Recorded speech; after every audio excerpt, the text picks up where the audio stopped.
Hello and welcome to We Could Do It Better with Jonah Maple and Grant Koven. This is our ninth episode. Today it's October 24th, 2024. We're going to be covering a lot of stuff. A lot of absolute hype, a lot of It movie seems stuff like going we're on. not being given a break at this point. Yeah, hopefully next week will be a little bit all right. I'm hoping we can do like a Halloween themed episode Yeah, next week. maybe some like horror stuff. But like due to the past couple of weeks, like we've intended to have main events for. I mean, I can't remember the last time we actually had like a structured main event. Yeah, I guess Joker kind of. Joker was our last main event, and that was a couple episodes ago. Yeah, So, but even then, that was only like 10 minutes. So, as per usual, since we've got a packed episode, we're going to dive straight into it. I want to address the elephant in the room, Venom, which is, kind of releasing tonight, officially releases into theaters tomorrow. Early reviews are in, and it's got a 36% on Rotten Tomatoes right now.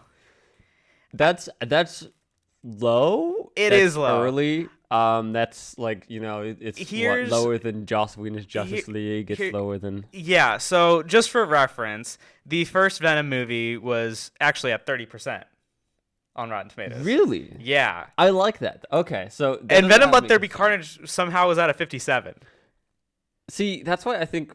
See, like Rotten Tomatoes, like it's I know somewhat useful, but it's mostly dumb. I agree. Like I've seen a couple of more specifically like werewolf movies in the past couple of weeks. I love like the story of werewolves. And my dad and I were watching like a movie called Dog Soldiers. Let me see if Dog Soldiers comes up on here. It's a 2002 werewolf movie. 82% on Rotten Tomatoes. I fell asleep in that movie because it was so freaking boring. Like my dad and I we did not understand the appeal at all. Like you barely saw the werewolf. I just passed out on the couch because I'm like it was late at night, so it was just not great. So like I've heard, if you like the first two Venom movies, you're gonna like this one. Okay. And like I think the Venom movies are like the dumb fun.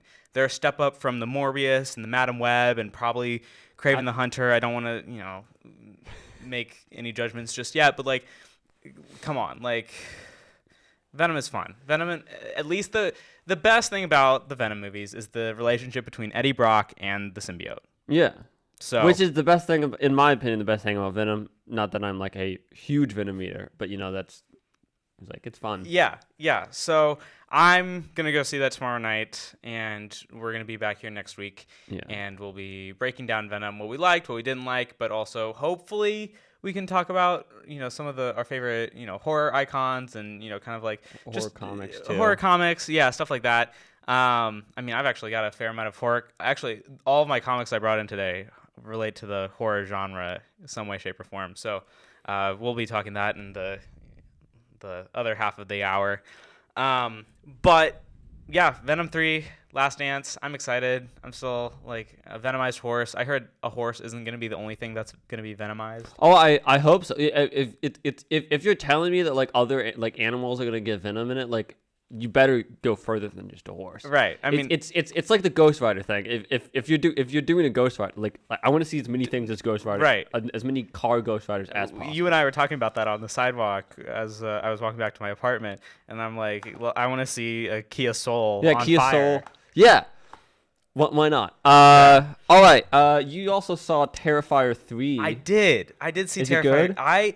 Okay. So, first two Terrifier movies are awesome. I was gonna say awfully gory, and then, but no, they're awesome.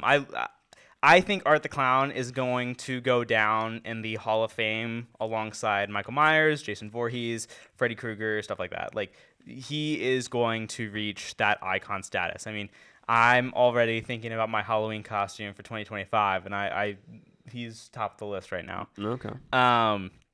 So walking into Terrifier 3, I knew that I don't know how much I can say while I'm on air. Yeah, just and don't. Oh, I'm gonna use hurts. I'm gonna say he hurts a lot of people. But more specifically, he really went to hurt like kids, like elementary kids. I don't want to see that. Right. Like I haven't seen it. You don't like. They don't put a lot of emphasis on it, really. But he hurts kids, and you could have seen that if you watched the trailer at all. Like he's dressed up as a mall Santa, he's handing out presents, whatnot. And in the movie, it actually is really sweet. You're like, oh, he's got a heart. This is gonna be so sweet. Like maybe there's a little bit of redemption in him. No, things aren't as they seem. He's just as twisted as you thought he was gonna be. But I did really like it. The end. I'm still trying to give like a spoiler-free review. The ending of it didn't make a whole lot of sense. I think it was very rushed. But if I had to like score it, like 1 through 10, I'd probably give it like a solid 8. The only problem is, and this was something I read earlier, is like in its core, Terrifier isn't he's not a scary. He is a scary person, but it's not so much a horror movie. It's just a bunch of it's a slasher, lots of gore. Michael Myers instills fear. And not to say people aren't walking out of the theaters with a newfound, fear of, mimes and stuff, but he's not so much scary. Like, I think it almost classifies as a horror comedy. Okay. Because, like, there were times where I was in Terrifier 3, like, I was laughing, like, straight up. Maybe it's because I've got a twisted sense of humor. Maybe the movie was doing that on purpose. But I was walking away laughing, about a couple of things. And, I was able to kind of, like, I was with my girlfriend and, we were both kind of, like, debriefing about it. And, like, there were some funny moments. There was a moment where there is a bathroom scene. And I was kind of warned about it on social media. I didn't really know what to expect. But if you've seen the first 2 Terrifier movies, Art the Clown loves to torture people in the most horrific ways possible. And there were times where, as a guy, when you see something else happen to another guy, you kind of feel for him, and that's exactly what happened. Do you kind of get what I'm trying to keep this as PG as possible? Yes, I understand. So stuff happens.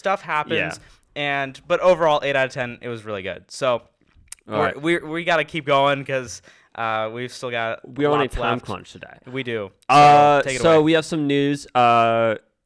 There's going to be a lot of news coming out of New York Comic Con this week, in the Thursday to Sunday. Supergirl Woman of Tomorrow is going to begin filming in January, so that's very fun. Mm-hmm. That's still up for a summer 2026 release, and it's cool to see it also to see it start filming so far ahead of time, so they can, because the book that's based on the comic series is sci-fi, it's in space, and it looks beautiful, and I want them to have as much time with the effects as possible. Yeah, because it's gonna be hard to do. Mm-hmm. And a lot of good things coming from that movie. Blade was also removed from the calendar for Marvel. So unfortunately, Blade has been probably the project Marvel has struggled the most out of the past nearly 20 years. There have been definitely some other shows and movies that Marvel has kind of struggled to make, essentially. But Blade was supposed to be released, I think, back in 2022, essentially. Oh, really? I didn't know that. I think that was the first. I think the first release date for Blade was supposed to be November of 2022. Okay. And we're getting to November of 2024. And it just keeps getting pushed back. Now, I think that, because it was taken off the release schedule, Mahershala Ali is he's in the cast for the new Jurassic World movie that's coming out, so I have a feeling that's probably why they ended up taking it off the schedule. I'm sure they're still running into a bunch of story problems and stuff. But it is really disappointing because, as you can see, I actually picked up a Blade comic book this Wednesday, and I absolutely love the character. I love the Blade trilogy and what Wesley Snipes did, and the fact that we would potentially get to see that in the MCU and him work with other heroes or vigilantes was really exciting to me. I'm not giving up hope just yet. I think Blade still has the opportunity to become maybe he might not face the same popularity as Deadpool per se, but Xbox is still releasing a game next year around Blade. Yeah. And I think that'll at least build up a little hype around him. But yeah. So in its place, the movie Predator Badlands is taking its spot for that release date of November 7th, 2025. So I mean, there's another. I haven't seen. I need to watch Predator movies. I've seen the first Predator movie. I've heard the second one is really good too. So maybe we can watch those together again. Yeah. There's a lot like more classic horror action movies I need to see. In other news, Christopher Nolan, he's kind of kept this title under wraps. We don't know too much about it, but he's directing a vampire movie with Universal. Yes, with Universal, that's the same company that did Oppenheimer, right?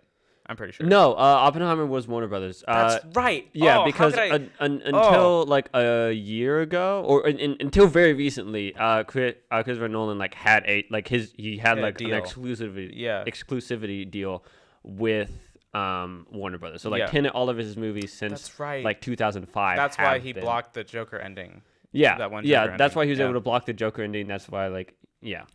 But it's starring Tom Holland and Matt Damon, which is completely out of the blue. But there's also going to be a ton of other familiar faces. I heard Timothy Chalamet. Timothy Chalamet. I forgot to put this on the sheet, but Barry Keoghan, who's also playing the Joker right now. Going to be in it too. Who's also, if you're now just tuning in, if you don't know much about Barry Keoghan, I only know this because my girlfriend's obsessed with Sabrina Carpenter, but he's dating Sabrina Carpenter. Oh, okay. Right now. Oh, okay. Yeah. Oh, yeah. I know.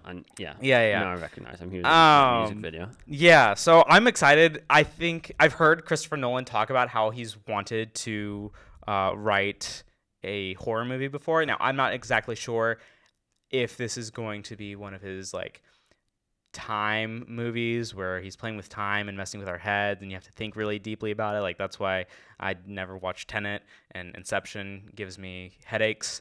But I am interested to see if he's going to really pursue the horror side of the vampires, or if it's going to be an action vampire movie. I think that he could do the whole, because his action movies are never there's never too much even in Tenet, there's never, I never think that there's too much action in any of his movies. Action is never the focus point. Sure. I just want a good vampire story, and I know he can deliver. Yeah, he's very good at stories, and he's also a very talented.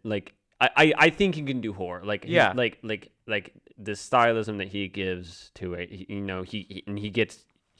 He brings high budgets with him. Yeah. And he gets talented people. He can clearly create tension in a scene, so I think especially in horror, that's important. So I believe that he'll be able to do a good job. Just give me a good vampire movie. Yeah. That's all I want. But yeah, what you said about tension, I think that's the main. All of his movies, there's just or oftentimes in his movies, and a lot and just. There's you this have to do a lot of thinking. Element. But there's also this ticking clock element. You're very stressed. So I think it could do that. Yeah. Also, this was a couple nights ago, but Tom Holland was recently on the Jimmy Fallon show, and he did confirm, this was already on social media before, but he did confirm that Spider-Man 4 is in the works, meaning the script is practically done and shooting is to begin next summer, which is nice. I'm still hoping for a grounded level story, but it seems like everything I've read is pointing to anything but. You know what? But we still have Daniel Destin Creighton to be directing, who did Shang-Chi. Yeah. I mean, it's whatever. It's I've come to peace with it. Tom Holland says, I don't know. He said something it's something like you've never seen before, and that sounds like sounds like a multiversal story. Well, again, whatever whatever he said about it, it sounded like something that he wanted to say. Because So yeah, that's good. Scream. Yeah, sorry. No, Take that's a little fine. Scream I'm hate. kind of I've got a lot to say in the multiverse of movies right now, and I'll try to wrap this up since it's 3:15. But Scream 8 is underway. It's I think we talked about this a couple episodes back, but it's looking at a February of 2026 release date. Okay. But Matthew Lillard, who played Stu Macher in the first Scream movie, he was like killed in the first Yeah. Scream movie. TV fell on his face. He was on the Drew Barrymore show, and he believes that his character is definitely still alive. And if I know anything about the Scream movies, they're going to bring him back some way or another. I would be interested to see. I would love to see him as a killer.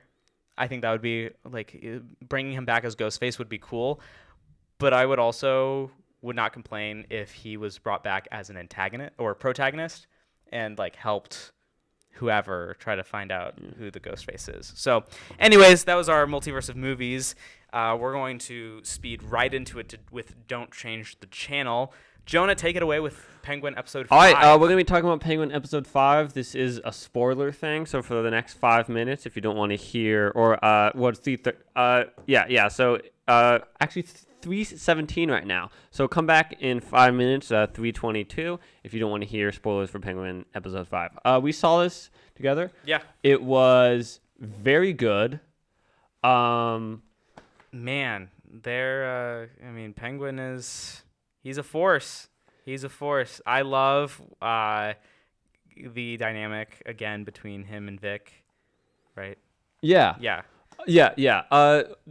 There were a few good scenes. We were kind of dealing with the fallout of Oz and Vic kind of like leaving like in a crash car running away. We were dealing with the fallout of Sophia Falcone. Because now Sophia Falcone she now knows that she was getting double crossed by Oz and Vic. Yeah. Which makes tension super, super high. And now we've got potentially a crime family team up. Oh, between This was the big cliffhanger at the end of the yeah, last episode. with the Maronis. With the Maronis. Yeah, which, if you don't know much about Gotham crime, the Maronis and the Falcones. I keep saying Falcones because Maronis and Falcones sounds like so similar. But the Maronis and the Falcones? Yeah. Yeah. They are some of the biggest crime families in Gotham City. The two main ones until they go away. Right, and they've been at war for a while. Yeah. And now because Oz Cobb, or the Penguin, has angered both Sophia and Sal, because Penguin killed Sal's wife and son. Yeah. In the episode, set them on fire. Yeah, a lot of stuff happened. Basically, Sophia killed the rest of a lot of people die. This is why we said spoilers. All of the Falcones are gone. Yeah. By the end of the she killed. And now we've got a new. She's Sophia Gigante. Gigante. I was gonna look that up because Gigante was her mother's maiden name. And she kind of just and she's restructuring of it, and also aligned with the Maronis because at this both point they realize the Penguin messed with them both, kind of pitted them against each other, and also we see what kind of the Jeff Loeb, the Long Halloween Dark Victory was about back in the 90s, where it's just the old structures of organized crime in Gotham is gone now, and it's the crazies who have taken over. And for Jeff Loeb that meant tossing people, but now we're gonna see what that means in this series, I think. So that's kind of very interesting. Yeah. I'm hyped. I'm interested to see how.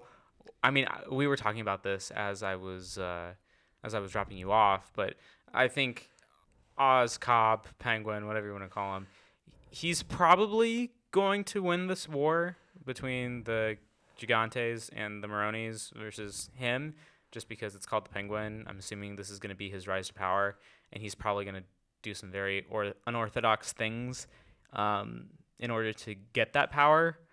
But, I mean, the Gigantes and the Maronis aren't going down without a fight. Yeah. I mean, I thought Sal was dead in the last episode. I thought he was gonna die because you had that corrupt prison guard that stabbed him, and what he did was he took the keys and broke out of prison, and now you've got a really really mad Salvatore Maroni and a really mad Sofia Gigante on Oz Cobb. So I'm very excited to see how all of this. Yeah, and we've only got 45 seconds before we told people to come back, but we kind of see Oswald at his lowest in this episode. Yeah, he's back in Crown Point, where it's like the low income neighborhood where he grew up in, and it's also more ravaged now by like the floods that the Riddler caused, and just kind of like his reaction to that, and how his like mother is like mad at him for like bringing her back to that place, like like they don't have electricity and stuff because of that, and like he's lost almost all of the contraband he was producing. I'm trying to tiptoe around FTC right now. Yeah. All right, we're going to move on now. So if you are you looking at a clock? Is yeah. there a way? Oh my gosh. Yeah, one of the Oh, that's why you're so good at timing, is because I didn't notice that we were in view of a clock the past 9 episodes. So that's that's really, I should have you looked didn't at, no, I really didn't. Okay. I set the our microphones whenever it hits 3 o'clock, but I'm just looking at my Apple Watch. I don't actually get to see like the second hand because I can't read analog clocks. Well, so I guess that wouldn't have. I mean, but yeah, you've got the little 3:22. Yeah. Wow. All right. Thanks, Jonah. Yeah. So Agatha All Along, episode 7. It's so good. We saw that last night. This is gonna be spoiler free because it came on last night, and I assume a lot of people are gonna see it today. Like those who keep up with it. It's consistently good. This one called Death's Hand in Mine. We're gonna not spoil anything. What I will say is it did confirm a theory that I was talking about in previous episodes. Yeah. If you're paying attention, I was right. I did call it. Ha. Well, we've had a few theories. It's been confirmed that the teen is Wanda Maximoff's kid Wanda and Vision's kid for. Wait, yeah, we can't say that. We can't say that because at the end of the last episode, he did confirm that his name was Billy Maximoff. Yeah. Like Marvel posted about it like 2 weeks ago now. Yeah. So yeah, does that I should be warned. There's like they mess with one of the characters' perceptions of time is a little off. We had to pause it, and you had to explain it to me since you're familiar with timelines. I'm going to try to explain this without spoiling. One of the characters, they experience time in an out of order state. Gaps, and right? Yeah, gaps, or kind of just like it moves around a little bit. And Grant was like, "What's happening?" And I paused it, and I brought out a notebook because I've watched. You're used to this. I'm used to this. I am curious how other people saw it, because were other people confused? I think it made sense. When you explained it, it did make sense. And upon watching the rest of the episode, I'm like, okay, John. Yeah. And you actually were right. You predicted the rest of the episode because you not only drew out how it works, but you also kind of predicted what would happen in the future of the episode. Well, which wasn't necessarily a spoiler, but I'm just like, that was really intuitive of you. Well, because I've read a lot of stuff with Dr. Manhattan in it. Yeah. And there's a big character there's a minor character in Agents of S.H.I.E.L.D. who comes up a lot as a plot point, who also experiences time out of order. Mm-hmm. So I'm used to understanding that. Okay. So I don't know how confused we were supposed to be. If we were supposed to be like me, we're just so they're forecasting this is we're gonna go back and do this now, or if you're just supposed to be confused, Jonah, what's happening? Well, here's what happens. Usually, I don't have to think critically when I'm watching anything Marvel, right? Yeah. So when they bring in just the slightest confusing aspect, I'm completely lost. Usually, I consider myself a decent critical thinker. Yeah. But as soon as if you throw me for a loop, I'm lost. Well, I'm lost. Yeah, I don't know. It is really good. It's consistently good. I've been reading Instagram threads, and a lot of people are hailing this episode the best of the series so far. Really? Yeah. I think that makes sense. I would get that. I don't know. I think it's definitely among maybe it might be my favorite or second favorite. I think it's probably second favorite. I think there's one before it where I'm like this. I think that they're doing a good job of a lot of things. They're doing a good job with the relationships again. Yeah. Like each of the characters, like we see more of their individuality. Once again, it's a show about a bunch of witches, and they could have fallen into the trap where, hey, everyone's like a witch. They have the same personality. Yeah. But they didn't do that. But they didn't do that, and like we should applaud that. And also just like changing it up, like the structure of how it works. Because a lot of TV shows, you know, it kind of falls back on the same structure, but they're doing a good job at mixing that up. And we're seeing kind of things through a different character's perspective a little bit each time, and that's interesting. The CGI, like there might be like some problems with it, but honestly I don't care because the set design is so like the practical so effects good. in the set design is so good. I that, love like, the prime setting for the last episode so yeah, much. I much rather them spend a lot of money on like the sets and the practical effects that really work than just like on making sure that like the VFX and like people like falling or like riding on broomsticks looks amazing, because like I'm here more for the sets, and that's great. Yeah. And you know, Catherine Hahn continues to be amazing. Oh, she's. I don't think this is a spoiler, but actually no, I'm not gonna say it. Never mind. Well, yeah. Like there were some lines in this and like some stuff where it's just like, oh, she's gonna be an icon on like YouTube like compilations for like 5 years. All I'm saying is, if you haven't watched Agatha all along yet, and you're on the fence, you're like, I haven't watched anything since maybe WandaVision. This is something you probably want to watch. Like, it's great. It is a well-made show. Like, I know that there are a lot of fans right now who kind of are falling off the Disney Plus wagon. I thought for a while that it could have been me at any point. Like, I could have fallen off the Disney Plus wagon. But Agatha all along really surprised me. I'm like, wow, this is actually, like, this is on par with what I'm feeling from Marvel television as a whole. Or really, or really any television out there. Yeah. Like, I don't know if I've seen anything like it before. Oh, Like, I definitely haven't seen anything like it before. Yeah, I mean, like it borrows, you know, aspects from you know like Hocus Pocus. Yeah. Like, or Oh, like absolutely. WandaVision or stuff like that. But like Yeah. it is a completely unique show, like nothing you've ever seen before. Man, we're really shilling out today, aren't we? We are. Daredevil Born Again. We also at Comic-Con got some announcements for that. That's gonna come on March 4th. Yep. The I am season so of Daredevil. excited we get to talk about this on our show. Yeah. Like, we're going to be able to review this every week. Yeah. And I'm going to have so much to talk about. Yeah, it's gonna be, you know, they're gonna go like hard into the TVMA. There's apparently gonna be an F-bomb dropped or plenty whatever. of F-bombs. Apparently, he didn't know that until I think he now knows for the second season, because there's right now 2 seasons. I'm not sure if we're gonna be able to get a third, because really that's right. No other Marvel television show has gotten a second season, right? Loki did. Loki did. That's right. But Loki was the only... Yeah, Loki's the only one. Yeah. So, I mean, Daredevil is going to be the second show to get a second season. But Yeah. I also heard that Moon Knight should be getting a second season soon. I at least know that it's, like, being written Hopefully. right now. So. Moon Knight's good. Frank, there's also like a cute anecdote I thought I'd see, because Frank Miller, one of like the great Daredevil writers and artists, he like they brought him on set because Daredevil Born Again is like named after his masterpiece storyline in Daredevil. Please just read it. It's so amazing. And when he was on set, he said, I quote, I met the Punisher and I wasn't sure if he was going to shoot me or not through screen reader. I just wanted to share that because I think it's funny. And it's a very Frank Miller thing to say. Yeah. So. We also know Creature Commandos is going to drop on December 4th. Apparently, I missed the trailer. So you and I both watched this just before the show started, and oh my gosh! Like, yeah, it looks like so much fun. It does. Like, they're up. I mean, if you know anything about me, like I do like gore. Is that weird to say? Like, no. I appreciate. How about I appreciate it? I appreciate.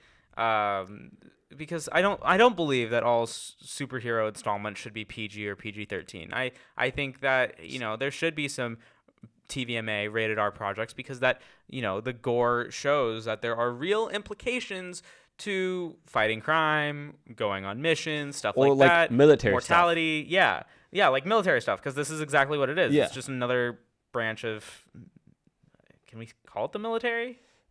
She's working for the Amanda Waller's task force or whatever it is. Task Force M. Task Force M for Monster works for the government. The trailer looks amazing. It does. I like if. And I love monsters, so like when you love monsters. Do an ensemble of a bunch of monsters, you've already got my attention. There's a lot of fun characters in it. Like I love like Frankenstein and Bride of Frankenstein in DC. Or actually, no. So are they together? Do we know if they're together? Actually, I don't know. I would assume they would have to be, right? They or at least relationship problems. And there's like G.I. Robot who's fun because like his whole thing is like they would have to be together, or she would be known as the ex-bride.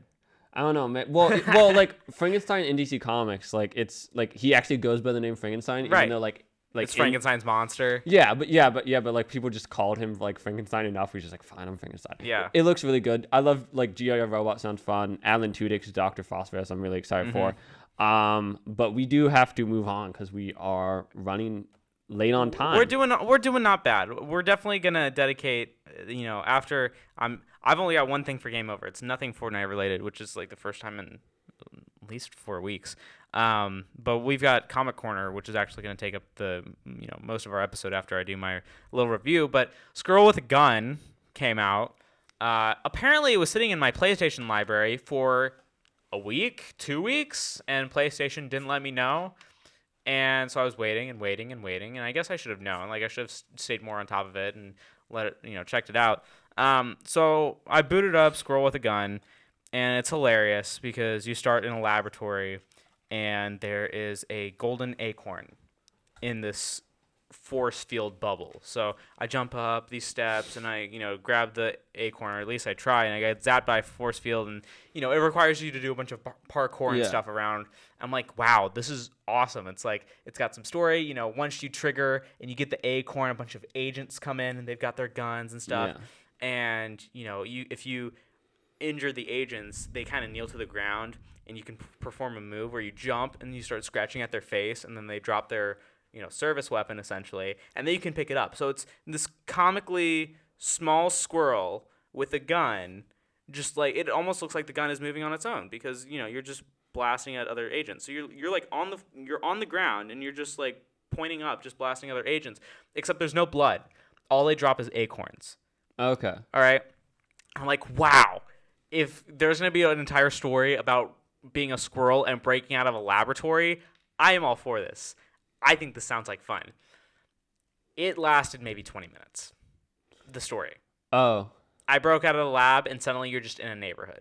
How much money did you pay? I think it was like $20. Oh. So I'm like, I'm not too mad about it, but I'm just in a neighborhood, and yes, it's essentially an exploration game. You go around the neighborhood, you can climb up trees, telephone wires. I mean, you can still go around and like shoot the agents and stuff. But I saw this game getting like 5-star reviews. I'm like, I have to get this because I've played animal games before. Like Stray was like game of the year. It featured like a cat in a futuristic city. It was freaking beautiful. The graphics are so dated for this movie, and it was made with Unreal Engine. And I don't know if you know anything about Unreal Engine. I don't know anything about anything. It's a very respectable way to produce graphics. So I was left kind of disappointed, and I'm like, I don't know why these people are loving this game. Like, no hate. I'm sure the developing team worked hard on this, but just the graphics weren't the greatest. There wasn't a story to do. You just explore the neighborhood, and you just cause chaos. Now, for some, this might seem like fun. I mean, I'll occasionally log on and shoot at civilians with being a squirrel, and you can go around the neighborhood and collect different costume pieces. So currently, my squirrel has a rainbow mohawk and big eyebrows. But like, it was a kind of disappointing game. So kind of bummed. I'll give it like a 2 out of 5 just because the concept's really funny. It just had not great execution. So we're now right on time for Comic Corner. Oh yeah. All right. Yeah. The reason this takes more, we mentioned a little bit. New York Comic Con was last week. I mean, we didn't go anything. We live in Indiana and we have school. Ugh. But Someday we're gonna get out there. but like we've been keeping up with the news, and this is where like a lot of people where a lot of news is released for like for TV shows or movies, but especially for comics. Yeah. This is like a big thing. Absolute Wonder Woman came out yesterday, and we both read it, and I loved it so much. My prime takeaway is the fact that yeet was used as onomatopoeia. Yeah, it's written by Kelly Thompson. Wonder Woman yeeted a snake. Yeah, drawn by Hayden Sherman, colors by Joey Belair. It's all. One thing I think is cool because this almost never. Actually, I don't know if this has ever happened for a Wonder Woman book before, or at least a Wonder Woman book in canon, or like a main Wonder Woman book. Everyone working on this is either a woman or non-binary. So I think that's really cool because Wonder Woman is she's about female empowerment. So I think that's pretty cool. It's just so awesome. We've got it right here. She has a big anime sword. She rides like a dark bone Pegasus. Yeah. That like breathes fire. It's an epic story. She fights kaijus. Right. I mean, just like these weird, almost dinosaur-looking, like these flying raptors is the best way I can explain it. Yeah, they're probably from. I think they're from hell, cause and I'm gonna try not to spoil it. I'm only gonna say like stuff that we knew from like interviews and like because like I've been following this. Kelly Thompson is one of my favorite writers. Wonder Woman is one of my favorite characters. She's from hell. She was raised there. She has like dark magic powers, which is like Wonder Woman deals with magic, but she doesn't usually have magic usually. And a lot of this is written to like explore like her relationship with her new mother in this, which I'm not going to say who it is because I think that's a spoiler. Oh, that is, yeah. But it's written really well, like, and you understand. Okay, Kelly Thompson understands the spirit of Wonder Woman, but also in this new absolute universe context where she doesn't have Amazon, like she doesn't have Paradise Island. Yeah. She wants to like her whole goal, like she doesn't have the Amazon. She wants to connect to the Amazons. Yeah. Like it's something that was taken away from her, and I think that's really cool. We could go back and forth with our comic books, so you're just not talking for. Oh yeah. So I'll probably interject. I'll talk about Frankenstein, and then you can talk about yours, and then I'll talk about all my other stuff I got going on. But I do want to start off with Frankenstein because the Frankenstein comic by Image is amazing. So far, the first comic focused on how Frankenstein got his brain, which was heartbreaking. And then we got to see how he got his hands, which I guess he got his hands essentially from a murderer. His hands are from the hands of a murderer, which is super interesting and explains a lot for sure. But because I just read Frankenstein and because, people who are listening might either have it picked up and they haven't read it yet, it is very sad. It is. I did not expect a Frankenstein story to be so sad, and this also had me question how it fits into continuity. Yeah. Because I was talking about this with you last night, and you had an explanation. Can you kind of give your spoiler? Because I'm still kind of fuzzy on it. So for like movies and TV shows where there's like tie-in comics, a lot of times they're written to like this fits in this is what they do with Star Wars, this is what they do with Stranger Things, or Buffy or like old DCAU stuff, is like, hey, this fits in with everything we know from the show and or the movie, and it's up to the people who are making the show or the movie to acknowledge it, or just like they can retcon it if they want. They can just ignore it, or they can just say, hey, this is like another thing, but it fits in if you want it to. But like if like the people who made this movie wanted to like make another sequel, then they Okay, so I guess that makes sense because this isn't so much of a spoiler. I'm just going to talk about one specific scene in this, but there is a part where I recently rewatched the original Frankenstein movie by Universal Studios, and there's the part where, not the bride of Frankenstein, but the bride of Dr. Frankenstein is fainting on a couch in a living room. And and there was some dialogue that was worked into it that definitely didn't happen in the movie. So it is interesting to see the overlap, and I'm loving this Frankenstein. There's actually only one more, and I'm not sure which body part we're getting next, because I feel like with Do brain, they get the feet? maybe it might be the feet, but it doesn't make a whole lot of sense because The heart? this last Oh, issue was the right, heart. that's the heart. So we've had brain, hands, and heart. So I'm interested to see. It might be legs, but Yeah. his feet are essentially platform boots. Oh, right. So, anyways, you take it away. All right. What do you got next? I'll do. I read X-Men and X Factor. I wasn't sure whether or not I was going to keep on reading both of these, but these issues I think convinced me to read them. X Factor is all right, but it's very fun. I mean, we could explore like the characters of like Havoc, and Gloria, more, and and Polaris, but although she's not in this one, there's a fun Elon Musk stand-in in this one, which is like, they say stuff about like AI, and it's like oh, this is fun, like it's a joke. X-Men number 6 that came out this week. What I said previously was about X Factor number 3. X-Men number 6 came out. This one I think is probably the best episode, the best issue so far. Ileana in it is really great. Cyclops in it is really great. Beast is really great. Just keep on reading it. I think it's holding up more. Yeah. All right, and you've got Werewolf by Night. I do have Werewolf by Night, and I am loving Werewolf by Night. Actually, what I did yesterday was I rewatched the Werewolf by Night on Disney Plus, and then I read the comic. But in the last comic, in the last issue, I should say, Werewolf by Night Jack Russell recruits the help of Moon Knight because he's having problems with shifting into a werewolf, and he accidentally harmed people that he loved. And it then becomes I'm gonna give just my little tease of what Werewolf by Night is, but in an effort to stop himself from hurting people that he loves, he recruits the help of Elsa Bloodstone to create a portal, and he finds himself in the Savage Land. Ooh, I love the Savage Land. Yeah, and I'm an can you guess who he comes face to face with in the Savage Land? Sauron? I don't think he was specifically in it.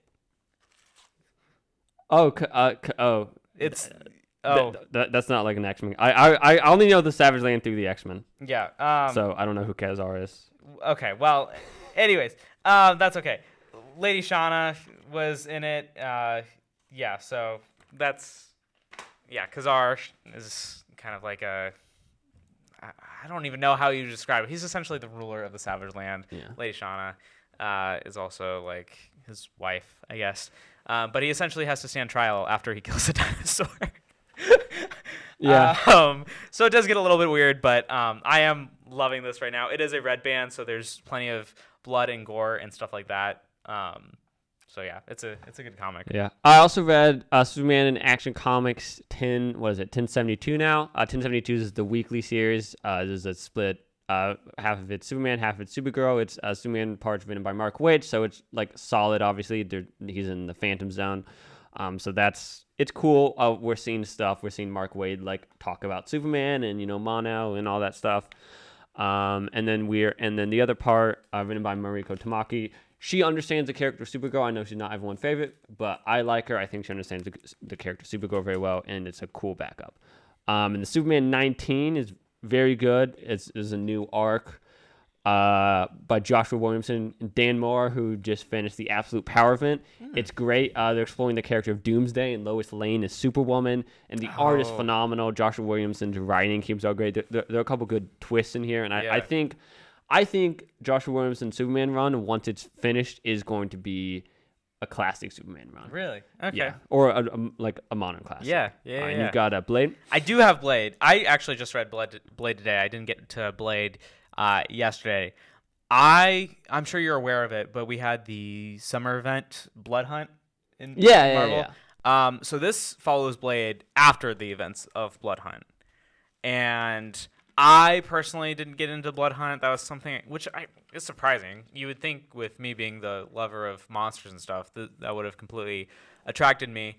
But there were just so many. There were so many tie-ins. It was so hard to keep track of. Like almost every single Marvel comic had a tie into Blood Hunt. I'm like, that is way too much X-Men stuff. didn't. I know. Well, mainly because it just didn't happen among the X-Men. But it does follow Blade. Oops.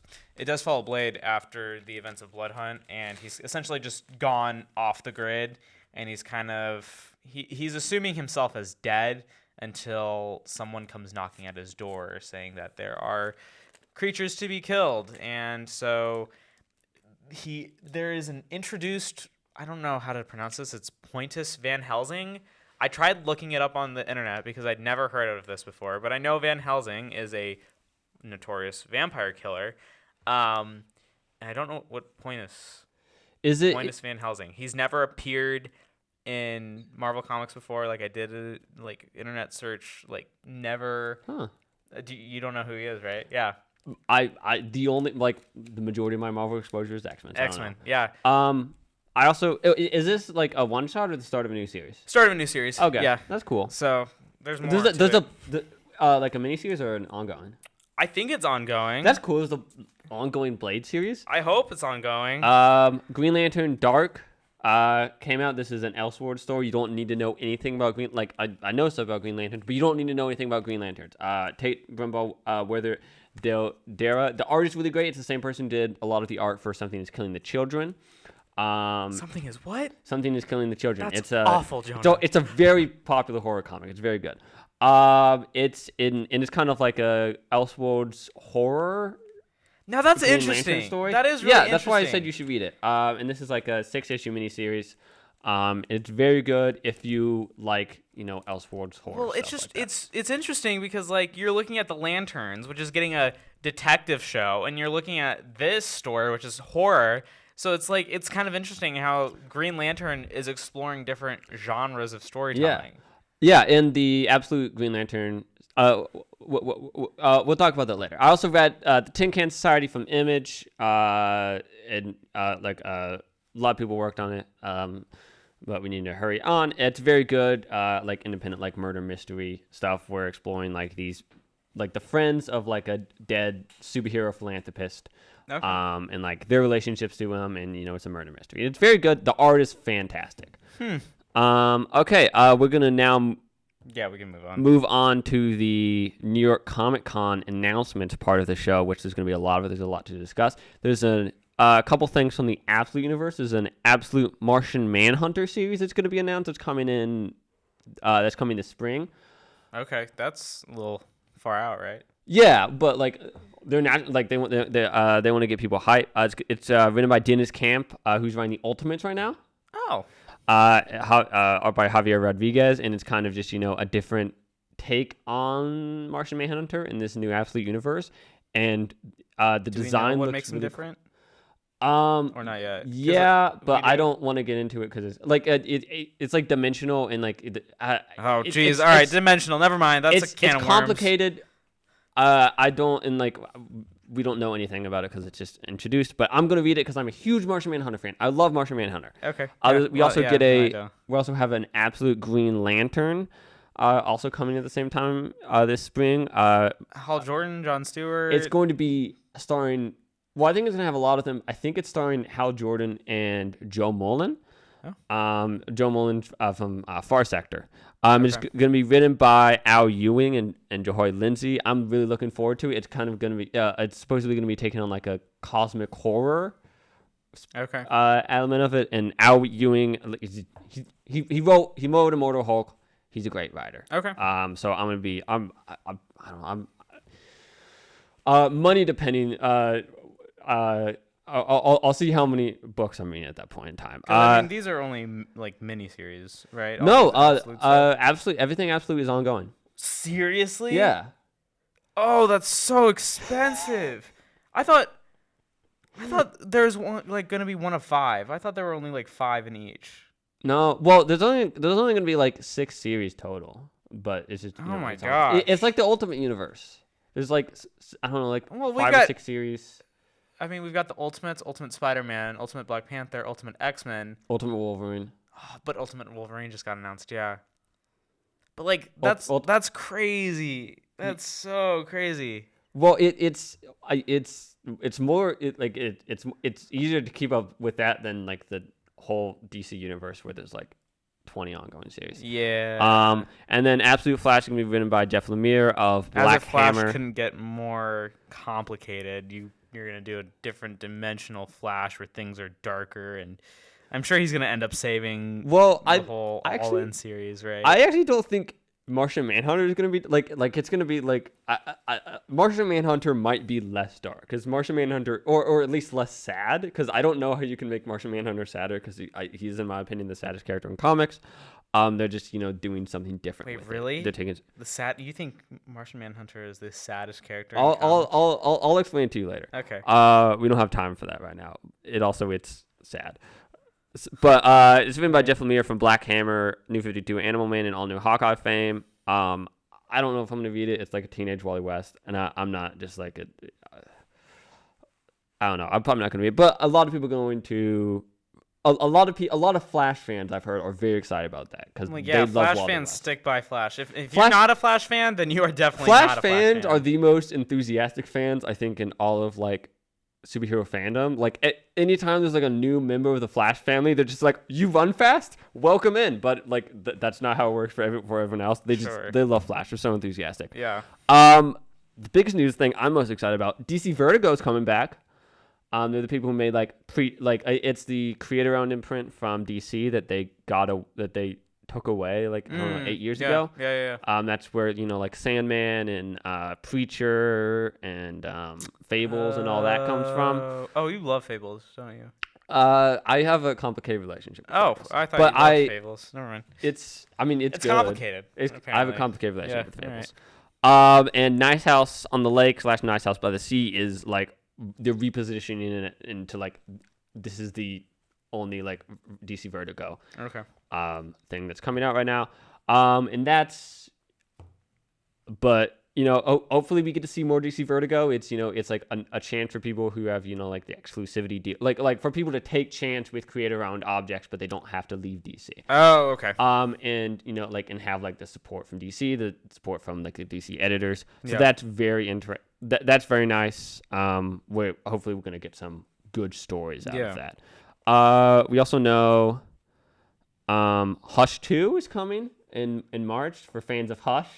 I don't know a lot about Hush, but I've at least you read it. I've read it, and I saw the animated movie.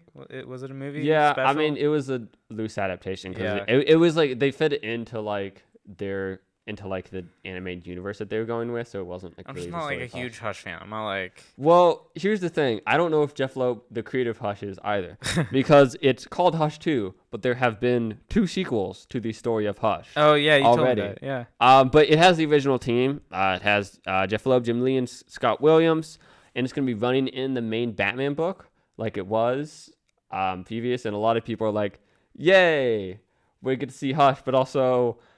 It's probably not going to come out on time because it's Jim Lee who he's the president and or he's the chief creative officer and publisher of DC, but he's good. And it's gonna be in the main Batman book, so a lot of people are gonna see it. So yeah, are you excited as someone who you've read Hush? Are you excited? No. You're not excited? I mean, I just again, me, I don't follow DC very well. I thought first Hush was great. I feel like maybe we didn't necessarily need a sequel. Good news, we already have them. Well, right, and it's just okay, cool, another sequel. If you get it, I will absolutely read it for a little bit if you want to lend it to me. But I some of this is just the only thing that I'm really excited about is the Peacemaker comic coming out. Speaking of which, in January of this year, Tim Seeley, Mitch Gerads, and James Gunn. Tim Seeley, from Nightwing. Mitch Gerads did the art for Mr. Miracle and Strange Adventures and Riddler Year One. They're going to make a Vigilante Eagly comic to bridge seasons 1 and 2 of the Peacemaker show. That'll go nicely because I know that that's kind of James Gunn's mission right now is to try to, kind of incorporate comics, movies, TV shows, video games into a coherent universe. So the fact that they're kind of like doing like overlap because I know like technically Creature Committed is now canon within the DC universe. Yeah. Just like how this book is probably going to be canon to the DC universe. So Yeah. I'm excited for this. Like I'll read the heck out of it, and I think I loved Peacemaker. Like I think Peacemaker is slept on a lot. Like I feel like it kind of got forgotten because it released back in 2022. Yeah, and there's a lot of stuff, like a lot of superhero stuff. Like going on like nobody talks about it as much anymore, and I think if you're a fan of the Suicide Squad movie, if you like all the Guardians of the Galaxy, it's very James Gunn. It still feels very James Gunn in the way he tells stories, and I loved it. So I can't wait to see what he's got in store. There's for not the comic a great history in terms of like comic tie-ins for movies because like DC's tried to do this. I think Marvel tried to do it once and they just failed. Like DC used to try to do this during the DCU era. Where like before like Aquaman 2, like before before a lot of movies they'd have like a tie-in comic that was just like written after the movie was filmed and just didn't matter at all. And just like the people ignored it. But hopefully with like James Gunn, well, hopefully two good things come from this. Hopefully with James Gunn, like hopefully what they do is they have like the people who are writing or directing the project that's a tie-in to like work on the comic book so that they care. Yeah. And also hopefully it gets people into comic shops because I would hope so. Hopefully people are like, oh, I really like Peacemaker and I'm excited for Peacemaker season 2. Oh, there's like a tie-in to that. There's like I can hear more like you can see more Vigilante and Peacemaker legally. I love this. I love like this version of Vigilante. You're telling me there's another thing. There's another story with him out there. Another way to consume content. Yeah. Yeah. Hopefully they get some more in the stores. Yeah. All right. Thank you very much. That's gonna be our episode. Well, we've got 3 more minutes. Hold on. There was something I forgot about that I wanted to talk about. That was earlier in our episode because I love the Terrifier movies, and if we're here for the hour, I want to be here for the hour. Okay. But David Howard Thornton, I've thought this in the past, like because of what he did as Art the Clown. I'm like, maybe I'm doing a little bit of confirmation bias just because he played, Art the Clown, who's a mime. I'm like, you know what? He would play a great Joker. Yeah. And it was really funny because earlier this week, I was scrolling Instagram threads, and what did I see? David Howard Thornton was the Joker in a short film way back when. And I showed it to you, and we're like, oh my gosh. I thought it was a mix of Cesar Romero's Joker and Mark Hamill's Joker. And people are going nuts for it. And I would love it if he gets casts in the DCU because he clearly can play a clown or a mime very well. Yeah, he had the Mark Hamill voice. Yeah, it was creepy. It was very creepy. Like, oh yeah, it's a Joker that the Joker's having fun, but it's also scary because it's the Joker. Like I don't want to think about Mark Hamill. Well, Mark Hamill has said he's done with Joker stuff now since Kevin Conroy is gone. So, if DCU wants to seek out a very talented voice actor, you could absolutely look at David Howard Thornton because he's done amazing things with the Joker. But I would love to see him in live action. I think, with the clown makeup, and just seeing how his whole personality as the Clown Prince of Crime went, I love it. But we're going to see you guys next week. We're going to have a lot of Halloween stuff to cover. We might be in costume. I'm going to be in costume. I'm probably going to play it casual. I'm going to do like a casual dress up. My costume this year is a vampire, so I'll probably just bring in the fangs. Maybe I'll dress in darker clothing. I don't think I'll bring in the cape. I think that's going to, I don't want to get my costume, dirty before Halloween, but. Yeah, and then, we're going to review Venom 3. We're going to have, there's going to be, like, A Nice House in Lake and there's, like, a Halloween horror comic, Come Find Me, that's coming out next week. I'm really excited for. Yeah. And whatever news happens with, in the world of nerdom. So hopefully there's enough room for us to talk about horror and monsters and Halloween stuff. But nerd news might explode again, and we might come out with some dropping breaking news. So All right. Thank you very much, and have a nice week. all right, have a great day, everyone.